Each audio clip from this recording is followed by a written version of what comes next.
யோவான் எழுதின சுவிசேஷம் 5ஆம் அதிகாரத்தினுடைய 5வது வசனத்திலிருந்து 7வது வசனம் வரைக்கும் வாசிக்கும் போது 32 வருஷம் வியாதி கொண்டிருந்த ஒரு மனுஷன் அங்கே இருந்தான். படுத்திருந்த அவனை இயேசு கண்டு அவன் வெகு காலமாய் வியாதிஸ்தன் என்று அறிந்து அவனை நோக்கி, சொஸ்தமாக வேண்டும் என்று விரும்புகிறாயா? அதற்கு வியாதிஸ்தன், ஆண்டவரே, தண்ணீர் கலக்கப்படும் போது என்னை குளத்தில் கொண்டு போய் விடுவதற்கு ஒருவரும் இல்லை. நான் போகிறதுக்குள்ளே வேறு ஒருவன் எனக்கு முந்தி இறங்கி விடுகிறான் என்றான். கவனிங்க, ஆண்டவர் இந்த மனுஷனை பார்த்து என்ன கேட்கிறார் அப்படின்னு சொன்னா, சொஸ்தமாக விரும்புகிறாயா? நம்ம என்ன சொல்லணும் அப்படின்னு சொன்னா, ஆம் இல்லை.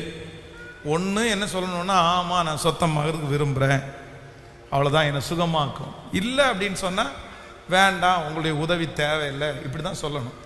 ஆனால் ஆண்டவர் நீ எங்கேருந்து வந்த, உனக்கு என்ன பிரச்சனை, நீ எத்தனை நாளாக இருக்க, இது எதுவுமே கேட்கல. ஆனால் இந்த மனுஷனிடத்துல சொஸ்தமாக விரும்புகிறாயா அப்படின்னு கேட்ட அடுத்த நிமிஷத்திலேயே இந்த மனுஷன் என்ன சொல்கிறான்னா, ஆண்டவரே, இந்த தண்ணீர் கலக்கும் போது என்னை கொண்டு போய் விடுவதற்கு ஒருத்தருமே இல்லை. எனக்கு இவனுடைய புலம்பல் என்ன அப்படின்னு சொன்னா, எனக்கு ஆசை இருக்குது, எனக்கு விருப்பம் இருக்குது, எனக்கு வாழணும்னு நினைக்கிறேன், எனக்கு சுகம் கிடைக்கணும்னு நினைக்கிறேன், ஆனா என்னை கொண்டு போய் விடுவதற்கு என்ன யாருமே இல்லை. நம்ம வாழ்க்கையில நிறைய பேருடைய வாழ்க்கையில இந்த பின்னாடி இந்த பேக் போன் இருக்கு பாருங்களேன். பின்னாடி நமக்கு சப்போர்ட் பண்ணுறவங்க, நமக்கு உதவி செய்கிறவங்க, நம்மளை முன்னாடி கொஞ்சம் புஷ் பண்ணி கொண்டு போகிறவங்க, பேக்ரவுண்ட் அப்படின்னு சொல்லுவாங்கல்ல. சிலருடைய வாழ்க்கையில் இந்த மனுஷனுடைய வியாதினால இந்த மனுஷனுக்கு என்ன இல்லைன்னு சொல்கிறார் அப்படின்னு சொன்னால், இவருடைய ஒரே ஒரு புலம்பல், எனக்கு பேக்ரவுண்ட் எதுவுமே இல்லை, என்னை கொண்டு போய் விடுவதற்கு யாருமே இல்லை, எனக்கு கவுன்சிலிங் கொடுக்கறதுக்கு யாருமே இல்லை, எனக்கு ஆலோசனை சொல்கிறதுக்கு யாருமே இல்லை, என்னை கைட் பண்ணுறதுக்கு யாருமே இல்லை, இதுதான் தப்பு, இதுதான் சரி அப்படின்னு சொல்கிறதுக்கு யாருமே இல்லை அப்படின்னு அந்த மனுஷன் புலம்புறான். ஆனால் ஒன்று நீங்கள் நினைத்து கொள்ளுங்கள், உங்களுடைய என்னுடைய வாழ்க்கையில் நமக்கு பேக்ரவுண்டு எந்த மனிதனும் அல்ல. கர்த்தர் நிச்சயமாய் உங்களுக்கு பெரிய பக்கபலமாக இருப்பார், பெரிய பக்கபலமாக இருப்பார். இந்த ஜெபத்தில் யாரெல்லாம் உங்களுடைய பிள்ளைகளுக்கும் உங்களுக்கும் பின்னணி சப்போர்ட் பண்ணுறவங்க, தூக்கி விடுறவங்க, தட்டி கொடுக்குறவங்க, ஆரம்பித்து கொடுக்குறவங்க இல்லைன்னு நினைக்கிறீங்களோ, நான் நம்புகிறேன் அவங்க வேண்டாம். நான் நம்புகிறேன் உங்கள் பிள்ளைகளுக்கு யார் இருக்கா அப்படின்னா, கர்த்தர் கட்டளையிட காரியம் கண்டிப்பாக வாய்க்கும். ஆண்டவர் கர்த்தர் வாக்கு கொடுக்கிறார், நான் உன்னோடு கூட இருந்து செய்யும் காரியங்கள் பயங்கரமாயிருக்கும். செய்யும் காரியங்கள் பயங்கரமாயிருக்கும். நீங்கள் வேதத்தில் ஜோஷுவாவை ஏதாவது ஒரு இடத்துல அவனுடைய எஜமானன் மோசே எங்கேயாவது ஒரு இடத்துல தட்டி கொடுத்து பலப்படுத்தி, நீ போ, நீ செய் அப்படின்னு சொன்னதா? இல்லவே இல்லை. ஆனால் யார் அவனுக்கு பின்புலம்னா, கர்த்தர் அந்த மனுஷனை நினைத்து அவனை 20 லட்சம் ஜனங்களை கொண்டு போய் சேர்க்கிற பொறுப்பை ஆண்டவர் கர்த்தர் கொடுத்தார். உங்களுடைய ஒரு புலம்பலை ஆண்டவர் மாற்ற போறாரு. என்ன புலம்பல் அப்படின்னு சொன்னா, எனக்கு பின்புலம் யாருமே இல்லைன்ற அந்த புலம்பலை கர்த்தர் ஆனந்த களிப்பாய் கர்த்தர் மாற்ற போறார். ஹல்லேலூயா. கர்த்தர் உதவியை அனுப்புவார், கர்த்தர் மனிதர்களை அனுப்புவார், கர்த்தர் உங்களுக்கு அதுக்கு வேண்டிய ஞானத்தை கர்த்தர் தருவார், கர்த்தர் உங்களுக்கு மேடைகளை கர்த்தர் அமைச்சு கொடுப்பார், கர்த்தர் உங்களுக்கு ஏற்ற நபர்களை கர்த்தர் கொண்டு இணைப்பார், கர்த்தர் உங்களுக்கு அஸ்திபாரத்தின் மேல உங்களுடைய கால்களை நிறுத்த வைப்பார். நிச்சயமாய் நடக்க போகிறது.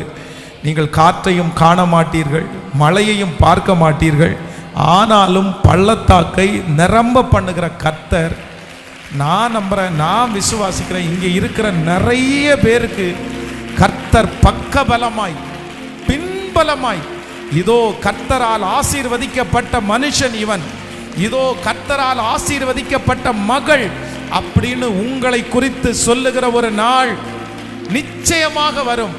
நானே காப்பாற்றுவேன், நானே நீர் பாய்ச்சுவேன், அந்த முழு உரிமையும் கர்த்தர் ஒருவரே எடுத்துக்கொள்ளுகிறார். ஆமே. முதலாவதாக இவர் என்ன புலம்புறார் அப்படின்னு சொன்னா, என்னை கொண்டு போய் விடுவதற்கு யாரும் இல்லை. ரெண்டாவது, நான் போகிறதுக்குள்ளே வேறு ஒருவன் முந்தி இறங்கி விடுகிறான் அப்படின்னு சொன்னா, நான் போறேன், நான் ஓடுறேன், ஆனா என்னால என்ன பண்ண முடியலன்னா, இன்னொருத்தர் ஜெயத்தை தட்டிட்டு போறாங்க, இன்னொருத்தர் வெற்றியை தட்டிட்டு போறாங்க, இன்னொருத்தர் அதுல அனுபவிக்கிறாங்க. அது கஷ்டப்பட்டது நான், உழைச்சது நான், பாடுபடுறது நான். ஆனா நான் பார்க்கும்போது இன்னொருத்தர் எடுத்துட்டு போயிடறாங்க. அது வெற்றி இன்னொருத்தருக்கு போகுது. இந்த ஜெபத்துல யார் ஒருவர் இதே புலம்பல் உங்களுக்கு இருக்கலாம், நீங்களும் அவங்கள மாதிரி வேகமா ஓடலாம், நீங்களும் அவங்கள மாதிரி வேகமா செய்யலாம், ஆனா ஜெயம் அவங்களுக்கு மட்டும் கிடைக்குது, உங்களுக்கு யாருக்குமே ஜெயம் கிடைக்காம இருக்கலாம். ஆனா கர்த்தர் வாக்கு கொடுக்கிறார், உன் படுக்கையை எடுத்துக்கொண்டு நட, உன் படுக்கையை எடுத்துக்கொண்டு நட. அது வரைக்கும் அந்த படுக்கை அவனை சுமந்தது. ஆனா ஆண்டவருடைய வார்த்தை வெளிப்பட்டதுக்கு அப்புறம் அந்த படுக்கையை அவன் எடுத்துக்கொண்டு நடக்க ஆரம்பித்தான். ஹல்லேலூயா. நான் நம்புறேன், இந்த ஜெபத்துல இருக்கிற எல்லாருக்கும் தீர்க்க தரிசனமா சொல்கிறேன், இதுவரைக்கும் யாரோ ஒருத்தர் உங்களை சுமந்து கொண்டிருக்கலாம், ஆனால் நான் நம்புகிறேன், இனி பல பேரை சுமக்கிற அளவிற்கு, பல பேரை சுமக்கிற அளவிற்கு, பல பேரை சுமக்கிற அளவிற்கு அது உனக்கு பாரமாய் அமைய போவது இல்லை, உங்களுக்கு பாரமாய் அமைய போவது இல்லை. ஹல்லேலூயா.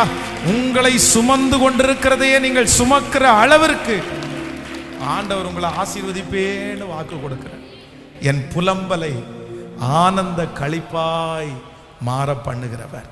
ஹல்லேலூயா. இந்த ரெண்டு சம்பவம் ரொம்ப முக்கியம். ஒன்று, நம்பர் 1, முதலாவது, என்னுடைய ஃபர்ஸ்ட் என்ன புலம்பல ஆண்டவர் ஆனந்த களிப்பாய் மாற பண்ணுவார் என்றால், எனக்கு பின்பலமாய் இனி கர்த்தர் இருக்க போறார், எனக்கு அஸ்திபாரமா ஆண்டவர் இருக்க போறார்.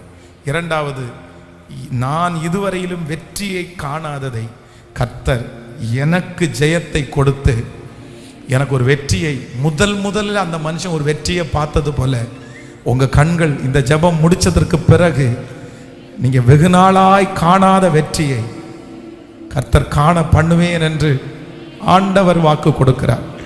ஆண்டவர் பிரத்யட்சமாய் கர்த்தர் திருவிழம் பற்றுகிறார். நீ உடையாத மகளே, நீ உடையாத மகனே. பாஸ்டர், எத்தனை பேர் ஜெயிக்கிறாங்க, நான் மட்டும் ஏன், எனக்கு மட்டும் ஏன் அது நடக்க மாட்டேங்குது, எனக்கு மட்டும் ஏன் அது கிடைக்க மாட்டேங்குது? ஆனால் கர்த்தர் சொல்லுகிறார், இல்லை, இந்த மனுஷனை தேடி வந்து அந்த வெற்றியை கொடுத்தது போல எத்தனை வருடங்கள் ஆனாலும் கர்த்தர் சொல்லுகிறார், நீ உன்னுடைய கண்களால் அதை பார்ப்பாய், அந்த வெற்றி. ஆமென். கைகளை உயர்த்தி எல்லாரும் சத்தத்தை உயர்த்தி ஆமென். இந்த வார்த்தை என் தலையின் மேல், என் பிள்ளையினுடைய தலையின் மேல் நடக்க போகிறதற்காய் ஸ்தோத்திரம், ஸ்தோத்திரம். அப்படியே ஜெபம் பண்ணுங்க பார்க்கலாம். இந்த வார்த்தை எனக்கு உள்ளது, இந்த வார்த்தை எனக்குள்ளது, இந்த வார்த்தை எனக்குரியது. கர்த்தர் என்னை சீக்கிரமாய் ஜெயிக்க பண்ண போகிறார். என் படுக்கையை எடுத்துக்கொண்டு நான் நடக்க போகிறேன்.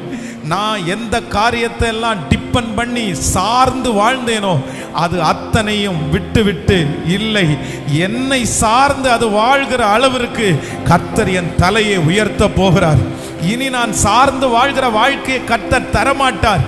கர்த்தர் என்னை பலருக்கு பிரயோஜனமான கருவியாய், பல மனிதர்களுக்கு பிரயோஜனமான கருவியாய், உங்க பிள்ளைய கர்த்தர் நிறைய பேருக்கு பிரயோஜனமான கருவியாய் கர்த்தர் மாற்றுவார். ஹல்லேலூயா. உங்களை சுற்றி இருக்கிறவர்கள் பார்க்கிற ஜெயம் அல்ல, உங்கள் கண்கள் ஒரு ஜெயத்தை சீக்கிரமாய் பார்க்க போகிறது. ஹல்லேலூயா, ஹல்லேலூயா.